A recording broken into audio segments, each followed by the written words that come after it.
अस्सलामु अलैकुम वरहमतुल्लाहि वबरकातुहू। नाज़रीन, इस्तक़बाल है, स्वागत है आपका viral news live studio Jalgaon, Maharashtra, India में। मैं आपका मेज़बान मुफ्ती मोहम्मद हारून नदवी। आइए प्यारे मुल्क भारत की बहुत ही अहम बड़ी ख़ास 10 खबरों पर नज़र डालते हैं। जी हाँ नाज़रीन, सबसे पहले मैं अपील करूँगा कि जो साथी नए हैं और अभी तक चैनल से जुड़े नहीं हैं, अगर आप चाहते हो कि आपको मुल्क भारत की और पूरी दुनिया की सही और सच्ची खबरें देखने और सुनने को मिले तो फिर आप इस चैनल से जुड़ जाइए। उसका तरीक़ा ये है कि वीडियो के नीचे एक जगह लाल कलर में सब्सक्राइब लिखा होगा, उसे टच कर दें, वो सफ़ेद हो जाएगा।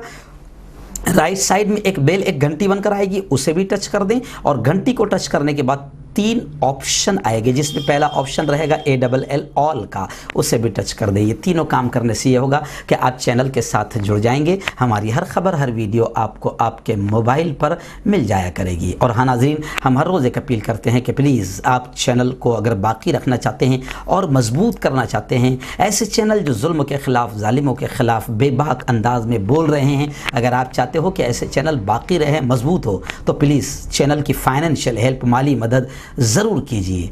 अच्छा, प्रॉब्लम है कि यह है कि मैं रोज़ बोलता हूं तो कई लोग मशवरा देते हैं कि ना बोलें, मगर कोई मदद नहीं करता है। मैं समझता हूं कि आप जितने लोग सुन रहे हैं ये सोच कर भी मदद नहीं करते कि ठीक है मैं नहीं दे रहा हूं, दूसरे तो दे रहे होंगे। और मेरे भाई, आप आकर चेक कर सकते हैं, नहीं देते हैं लोग। अगर आप तमाम ने 1 महीने में 100 रुपये भी अगर आपने देना शुरू कर दिया तो चैनल बहुत मजबूत हो जाएगा और हमारी बड़ी ताकत बन जाएगी और हम और अच्छे से बड़े से बड़ा काम कर सकते हैं। इसलिए आप तय कर लो कि कम से कम महीने में आप 100 रुपया तो दीजिए। इसलिए मैं आपसे अपील करता हूं कि चैनल को आप मजबूत कीजिए। स्क्रीन पर हमारे चैनल का बैंक अकाउंट नंबर दिया जाता है, गूगल पे, फ़ोन पे, पेटीएम का नंबर भी दिया जाता है। अल्लाह ने जो भी ताकत दी है, आप हर हफ्ते या हर महीने मदद ज़रूर कीजिए। नाज़रीन, इस वक्त बड़ी खुशखबरी है उन लोगों के लिए जो मदीना की खजूरें हासिल करना चाहते हैं या कारोबार बिल्कुल आसान अंदाज में होलसेल रेट में करना चाहते हैं। आप मुल्क की किसी भी शहर में रहते हो, आप कांटेक्ट करें Al Madina Arabic dates and dry fruits से। जी हाँ, और ख़ास तौर से मैं आपको बताऊं कि जो सूरत में ये दुकान है, शॉप नंबर 7, मस्जिद बिलाल शॉपिंग सेंटर में, सब्जी मंडी भिंडी बाज़ार ऊन सूरत में ये दुकान है। और ऊन और सूरत वालों के लिए, ये उन पार्टियां के लिए ये खुशखबरी है, उन लोगों के लिए जो उन पार्टियां में रहते हैं उनको होम डिलीवरी दी जाएगी। और मुल्क के बाहर के लोग अगर मज़ीद मालूमात करना चाहते हैं तो आप रब्ता करें, कांटेक्ट करें 7779002370 पर, और दूसरा नंबर है 8849491915। नाज़रीन, इस वक्त रियासत महाराष्ट्र की पहली बड़ी खबर मेरी निगाहों के सामने आ रही है। रियासत महाराष्ट्र के CM वज़ीर आला उद्धव ठाकरे ने 14 अप्रैल को महाराष्ट्र में लॉकडाउन पर फैसला किया जाएगा। वज़ीर आला की टास्क फोर्स के साथ मीटिंग में मुख्तलिफ किस्म के मशवरे सामने आए। गुज़िश्ता कल नायब वज़ीर आला के साथ भी बातचीत हुई है। महाराष्ट्र में कोरोना की वजह से हालात इंतहाई ख़राब हो चुके हैं। हर दिन यहाँ अब 55,000 से ज़्यादा मामले दर्ज हो रहे हैं, जबकि एक्टिव केसेस की तादाद अब 5 लाख से ऊपर महाराष्ट्र में पहुँच गई है। वहीं पर शिवसेना के सीनियर लीडर, कद्दावर नेता, तर्जुमान संजय राउत ने कहा कि प्रकाश जावड़ेकर साहब दिल्ली से बैठकर लेक्चर न दें। वहीं पर खबरें ये आ रही है कि जैसे ही लॉकडाउन की खबरें आ रही है तो अब महाजिर मजदूर यूपी, बिहार, बंगाल, उड़ीसा, राजस्थान के लोग बड़ी तेज़ी में मजदूर अपने घरों को रवाना हो रहे हैं। और रेलवे स्टेशनों पर इतनी ख़तरनाक भीड़ उमड़ी हुई है कि उसको देख कर ही डर लगता है कि आखिर कितने लोग कोरोना पॉजिटिव हो जाएंगे। लेकिन क्या करें, उनको मालूम है कि मोदी सरकार, भाजपा सरकार ने सत्यानाश किया है। पिछले लॉकडाउन में जो तकलीफ़ें लोगों ने बर्दाश्त की है, वो आज सोचकर अपने घरों की तरफ भाग रहे हैं। इसीलिए कांग्रेस ने साफ तौर से ये कहा है कि मोदी सरकार की नाअहली की वजह से और मोदी सरकार की बेवकूफ़ी की वजह से कोरोना का कहर थमने का नाम नहीं ले रहा है। आइए नाज़रीन, दूसरी बड़ी खबर इस वक्त मगरबी बंगाल से आ रही। जी हाँ, मगरबी बंगाल में जिस तरीके से तशद्दुद और हिंसा फूटी है, 4 से 5 लोगों की जान गई है। और पहले ही ममता दीदी ने कहा था मोदी जी से कि आप अमित शाह को रोके, ये बंगाल में भी दंगे और फसाद करवाएगा। लेकिन अमित शाह जो है अब वो कह रहे हैं कि ममता बनर्जी की बयानबाजी की वजह से हालात ख़राब हुए। वहीं पर मोदी भी निशाना साध रहे हैं कि ममता बनर्जी के बयान की वजह से हालात ख़राब हुए, जबकि ममता का साफ तौर से ये कहना है कि कोच बिहार में जो फायरिंग हुई है वो नस्ल कुशी है, गोली सीने में मारी गई है, इसकी सीबीआई जांच करवाई जाएगी। लेकिन अफसोस ये होता है कि राजनीतिक पार्टियां चाहे ये करें चाहे वो करें, अफसोस ये होता है कि ये लोग राजनीति करते हैं, घटिया सियासत करते हैं, एक दूसरे पर इल्ज़ाम तराशी करते हैं, लेकिन कहीं ना कहीं ये जो मासूम मारे जाते हैं इन सियासी पार्टियों की बयानबाजियों की वजह से ही मारे जाते हैं। और ये नालायक अपनी राजनीति खेलते खेलते आम आदमी की जान से भी खेलते हैं। जी हाँ नाज़रीन, मगरबी बंगाल के सीएम ममता दीदी ने इलेक्शन कमीशन पर भी सख्त तनकीद करते हुए कहा कि इलेक्शन कमीशन अपना नाम मोदी कोड ऑफ कंडक्ट रख ले। जी हाँ, क्योंकि हम देख रहे हैं कि इलेक्शन कमीशन भी जो है पूरी तरीके से दलाली में लगा हुआ है और गोद में बैठा हुआ है। तो इसी को लेकर ममता दीदी ने कमेंट करते हुए कहा कि इलेक्शन कमीशन अपना नाम बदल ले, और जैसे गोदी मीडिया है ना, जी हाँ, तो वैसे ही अपना नाम वो रख ले कि मोदी कोड ऑफ कंडक्ट।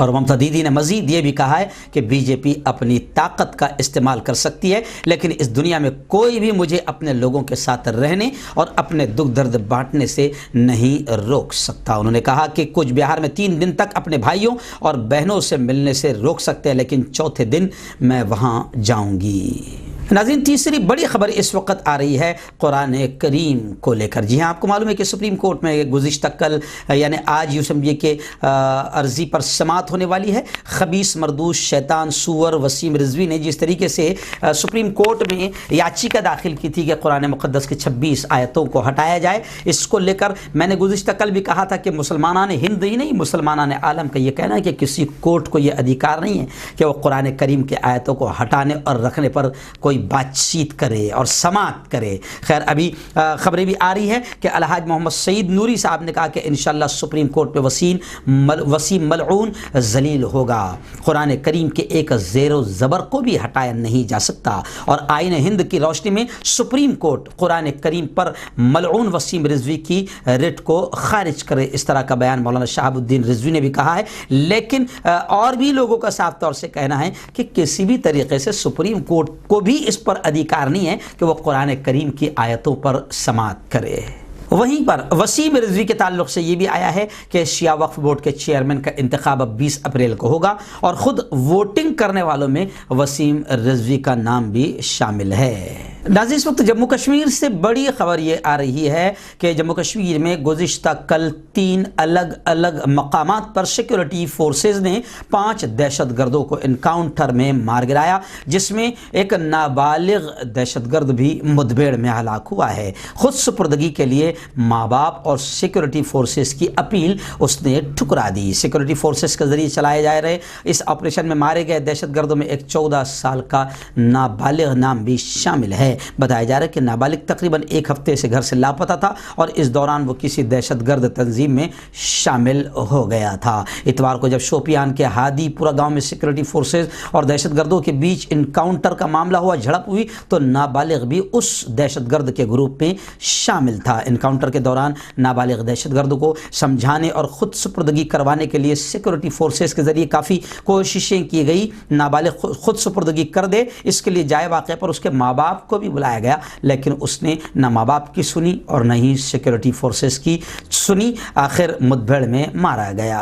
आइए नाज़रीन, इस वक्त मुल्क की बड़ी खबर ये आ रही कि कोरोना का कहर बरपा है और अब आंकड़ा डेली का 1 लाख के ऊपर, 1.25 लाख के ऊपर पहुंच गया है। और जहां तक बात करें दिल्ली की, तो दिल्ली में तो बहुत बदतरीन सूरत हाल है। खुद अरविंद केजरीवाल ने कहा कि पिछले 24 घंटों के दौरान कोरोना वायरस के इन्फेक्शन के 10,732 नए केसेस सिर्फ दिल्ली में गुज़िश्ता कल सामने आए हैं। वहीं पर कोरोना वायरस की जद में कांग्रेस उम्मीदवार का एक इंतकाल भी हुआ है। वोटों की गिनती के ताल्लुक से कहा गया है, मदुरई का वाक़या तमिलनाडु के वोटों की गिनती मुकर्ररा वक्त में होगी। वहीं पर शिवराज सिंह चौहान मध्य प्रदेश के सीएम ने कहा कि मध्य प्रदेश में रियासतगीर पैमाने पर लॉकडाउन नहीं लगाया जाएगा। कांग्रेस ने कहा है कि मोदी सरकार की नाकामी और नाअहली की वजह से कोरोना रुकने का नाम नहीं ले रहा है। वहीं पर मोदी जी ने कहा है कि कोरोना के खिलाफ दूसरी बड़ी जंग का आगाज शुरू हो गया है।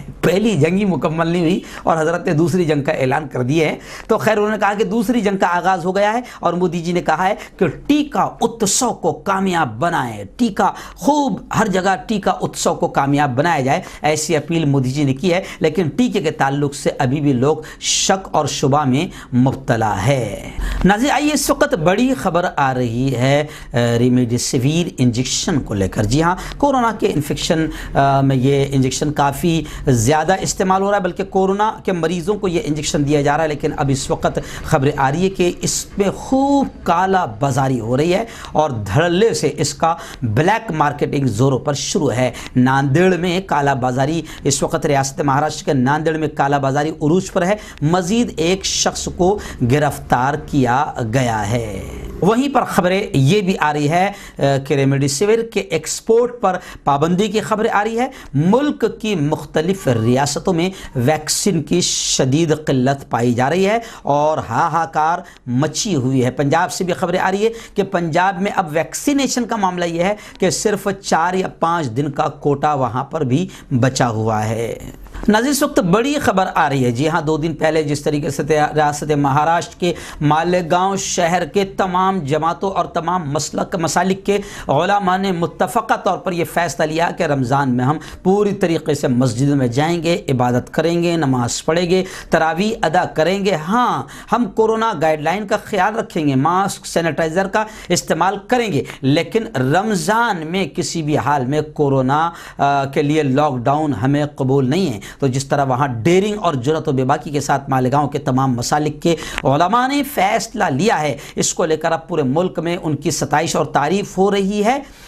इसी को लेकर अब ये खबरें आ रही है। उलमाए किराम कह रहे हैं, आलमी सुन्नी सूफ़ी तहरीक के उलमा ने भी ये कहा है कि मालेगांव की तरह मुंबई की तमाम मस्जिदों के ट्रस्टी और इमामों को मुत्तहिद होकर रमज़ान में मसाजिद के अंदर बाजमात 5 वक्त नमाज और तरावी के लिए फ़ैसला लेना होगा। और ये भी कहा कि जब लॉकडाउन कोरोना का हल नहीं तो फिर हुकूमत इसके लिए जिद क्यों कर रही है। बस, ट्रेन, मेट्रो और IPL वगैरह जब चालू है तो मसाजिद को भी खोला जाए। वहीं पर खानकाहे रहमानी मुंगेर का ये बयान आया है कि कोविड गाइडलाइंस को मानते हुए रमज़ान गुजारे। इबादत गाहों को खोलने के सिलसिले से हुकूमत से मुज़ाकरात जारी है। दीगर मज़ाहिब के लोगों को भी साथ लेकर चलने का अज़्म खानकाहे रहमानी मुंगेर ने जाहिर किया है। नाज़रीन, इस वक्त नोएडा से बड़ी खबर आ रही है। जी हाँ, नोएडा में झुग्गियों में भयानक आग लगने का वाक़या सामने आया है, जिसमें से 2 बच्चों की लाशें मिली है। 150 से ज़्यादा झुग्गियाँ झोपड़ियाँ हैं जो यूँ समझिए कि नुकसान उनको पहुँचाए। फ़िलहाल रेस्क्यू ऑपरेशन वहाँ पर जारी है। दिल्ली से लगे हुए नोएडा के सेक्टर 63 में वाक़े बहलोलपुर की झुग्गियों में जो सलम एरिया है, इतवार के रोज़ अचानक आग भड़क उठी, जिससे इलाके में अफरा तफरी का माहौल पैदा हो गया। इत्तला मिलने पर फायर ब्रिगेड की दर्जनों गाड़ियाँ मौके पर पहुँच गई और आग बुझाने की कोशिश कर रही है। फ़िलहाल आग पर काबू अभी तक तो जो कल जब ये खबर सामने आई थी जब तक कि नहीं पाया जा सका था। इसी दौरान दर्जनों बच्चों के साथ औरतों को भी इस आग में फंस जाने का खदशा जाहिर किया जा रहा है। रेस्क्यू टीम ने 2 बच्चों की जली हुई लाशें निकाली है, जिनको पोस्टमार्टम के लिए भेजा जा चुका है। बताया जा रहा है कि तकरीबन 20 बीघा इलाके में 150 झुग्गियां हैं। यहाँ पर रहने वाले गरीबों का यह कहना है कि पुलिस की टीम इत्तला देने के बाद भी पुलिस की टीम और फायर डिपार्टमेंट काफ़ी देर के बाद यहाँ पर आया। नाज़रीन, बड़ी खबर इस वक्त किशनगंज बिहार की आ रही। जी हाँ, आपको मालूम होगा कि किशनगंज बिहार में पूर्णिया इलाके के पुलिस इंस्पेक्टर जनरल ने किशनगंज के शहर थाना इंचार्ज अश्विनी कुमार को मगरिबी बंगाल में छापामारी के दौरान पीट कर कत्ल किए गए मामले में मौके से जान बचाकर भागने वाले 7 पुलिस एहलकारों को मुअत्तल कर दिया है। आपको मालूम होगा, हमने 2 दिन पहले खबर बताई थी कि एक यूँ समझिए कि पुलिस वाले को मगरिबी बंगाल में पीट कर भीड़ ने मार दिया। उस वक्त जो दूसरे पुलिस एहलकार थे कुछ वहां से भागे, तो अब उन जान बचाकर भागने वाले 7 पुलिस एहलकार को मुअत्तल कर दिया गया है और 3 मुलजिमीन को गिरफ्तार कर लिया गया है। जी हां नाज़रीन, मुलजिम के रिश्तेदार समेत तकरीबन 500 अफराद ने छापामार टीम पर हमला कर दिया था। हुजूम ने पुलिस इंस्पेक्टर अश्विनी कुमार को पकड़ लिया और उन्हें पीट कर कत्ल कर दिया। वहीं छापामार टीम में शामिल दीगर 7 अराकीन यानी जो पुलिस वाले थे वो मौके से जान बचाकर भाग गए, जिसकी वजह से अब खबरें आ रही है कि उन भागने वाले पुलिस वालों को मुअत्तल कर दिया गया, सस्पेंड कर दिया गया। नाज़रीन, उत्तर प्रदेश की बड़ी खबर इस वक्त ये आ रही है कि योगी आदित्यनाथ का तुगलकी फरमान जारी हो चुका है। लोग कह रहे हैं कि तुगलकी फरमान जारी हो चुका है और वो फरमान यह है कि मस्जिद हो या मंदिर हो, उनमें 5 से ज़्यादा लोगों के दाखिले पर अब बैन लगा दिया गया। तो लोग कह रहे हैं कि ये योगी को शर्म नहीं आती। अभी खुद बंगाल गया था तो हजारों लोगों के साथ रैली कर रहा था, प्रचार प्रसार और भाषणबाजी कर रहा था। मगरिबी बंगाल में इलेक्शन है इसलिए वहां सब जायज़ है ना, लेकिन अब यूपी में आकर कहता है कि यहां पर मस्जिद और मंदिर में लोग दाखिल नहीं हो सकते 5 से ज़्यादा। रमज़ान से पहले योगी आदित्यनाथ का ये ऐलान तुगलकी फरमान और मुतासिबाना ऐलान माना जा रहा है। कोरोना वायरस के बढ़ते असर के दरमियान यूपी की हुकूमत ने इतवार के रोज़ मजहबी मकामात पर बैक वक्त 5 से ज़्यादा अफराद के जमा होने पर पाबंदी लगा दी है। लोग कह रहे हैं कि सबको मालूम है कि 5 से ज़्यादा लोग मस्जिद ही में जमा होते हैं और रमज़ान का मुक़द्दस महीना आते ही कोरोना छूट जाता है और फिर कोरोना के बहाने से मुसलमानों की इबादतों को टारगेट किया जाता है, ऐसा भी कहा जा रहा है। खैर, 13 अप्रैल से रमज़ान की शुरुआत हो रही है, जबकि 14 अप्रैल से हिंदुओं के नवरात्र शुरू हो गए। रमज़ान के महीने में जहां नमाजियों की तादाद काफ़ी बढ़ जाती है, वहीं ईशा के बाद ईशा के वक्त तरावी का एहतमाम होता है जिसमें काफ़ी तादाद में लोग शामिल होते हैं। वहीं नवरात्रा के दिनों में मंदिर जाने वाले अफराद की तादाद भी बढ़ जाती है। इन हालात में योगी हुकूमत या यूपी हुकूमत ने मस्जिद और मंदिर दोनों में 5 से ज़्यादा अफराद के दाखिले पर पाबंदी लगा दी है। इसलिए प्रियंका गांधी ने भी ये कहा है मरकज़ी हुकूमत को ख़त लिखकर कि जनाब, जब अवामी मकामात पर पाबंदी पर बैन है, मंदिर मस्जिद में पाबंदी पर बैन है, तो फिर इम्तिहानात कैसे हो गए। इसलिए प्रियंका गांधी ने ख़त लिखकर कहा कि 10वीं 12वीं बोर्ड के इम्तिहानात भी मनसूख कर दिए जाएँ।